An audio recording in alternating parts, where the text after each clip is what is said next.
This video is going to be about set operations and Venn diagrams. So I'm going to start with the intersections of sets. Let's say I've got two sets. Set A contains the numbers 1, 2, 3, and 4.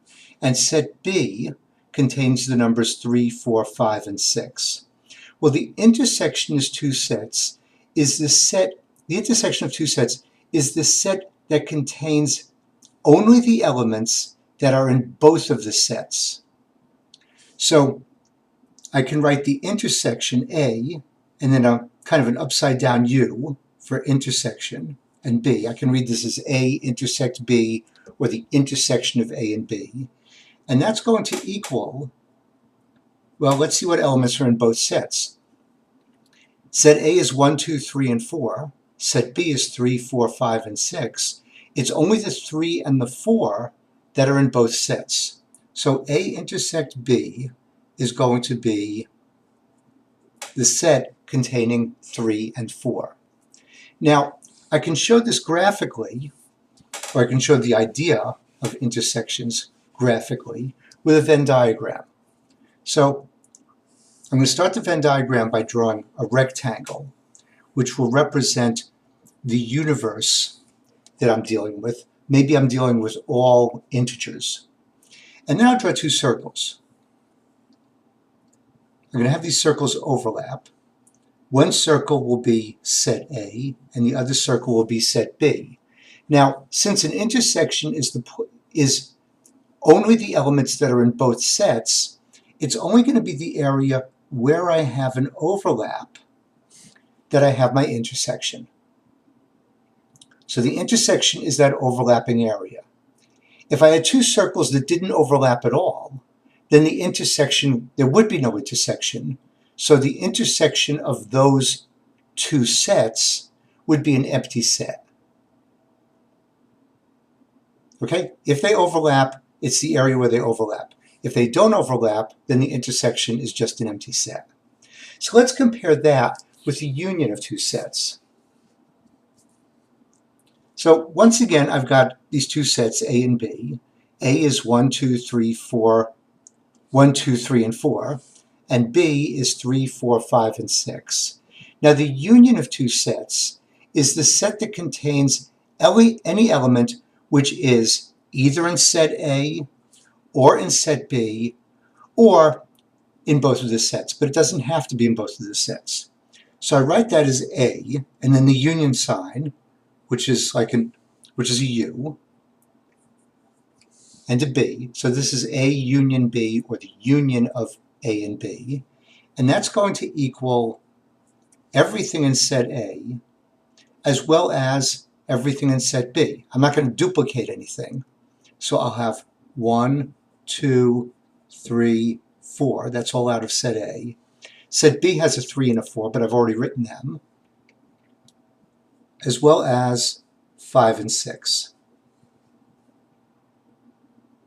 Okay, so unions are elements that are in either of the two sets, or they could be in both of them. Let's show that graphically with the Venn diagram. So once again, I've got this rectangle, which stands for my universe, and I'll draw two overlapping circles. And I want everything that's in set A, so I'll shade in that circle that's for set A. And I also want all the things that are in set B, so I'll shade in set B.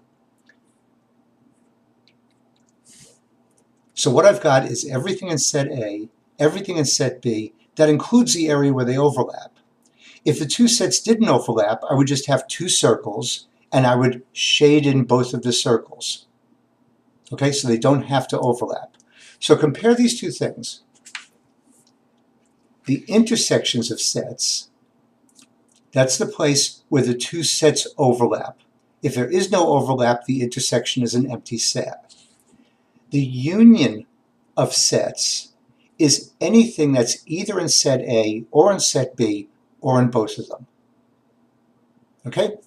Now, let's go on to set complements. I talked about this a little bit in a different video. Let's review this. So if I have a universal set, let's say my universal set is going to consist of the numbers from 1 to 10. And then I have set A. Set A is going to consist of 2, 4, 6, 8, and 10, so just the even numbers. And if I want the complement of set A, I'll write an A with a bar over it, and I'm going to get all of the elements that are in the universal set that are not in set A.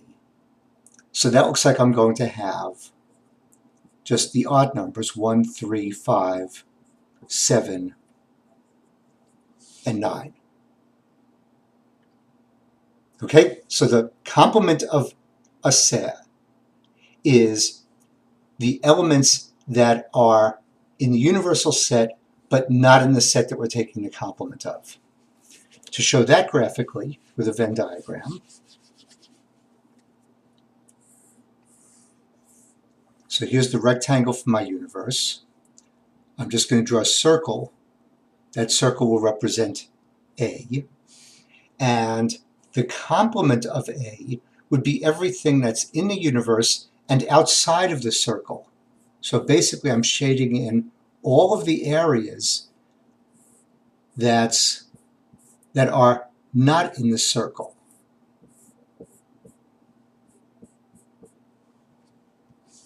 Okay, so that's a set complement. Now we also have something called a relative complement. The relative complement works like this. Once again, I've got set A. Set A is 1, 2, 3, 4, and 5. And set B is 4, 5, 6, and 7. Well, if I want the elements that are in set A but are not in set B, I can write that as an A and a minus sign and a B. And let's see what that's going to be. So I'm going to take all the elements in A, 1, 2, 3, 4, and 5, but I don't want any of the ones that are in B, 4, 5, 6, and 7. So since 4 and 5 are in set B, I'm not going to want them. So I'll just have 1, 2, and 3. And this can be read as the relative complement of B in A. Or you maybe just want to say set A without the elements that are in set B, which is what I have here. I had all of set A except for the elements that were in set B. So let's see what that looks like as a Venn diagram.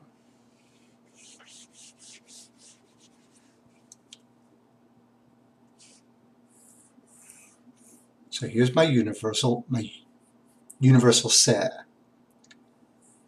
I've got two overlapping circles, set A and set B.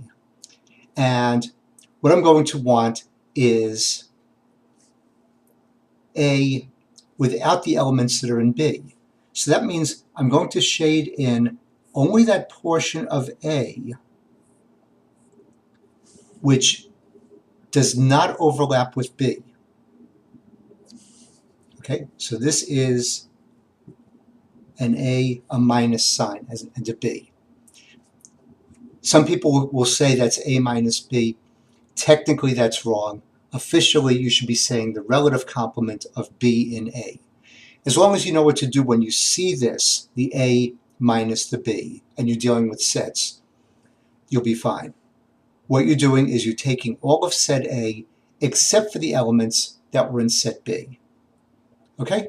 So that's relative complements, set complements, intersections, and unions. I'm going to do another video where I show how to work with these ideas in a more complicated manner. Okay? But that's it for this one. Take care. I'll see you next time.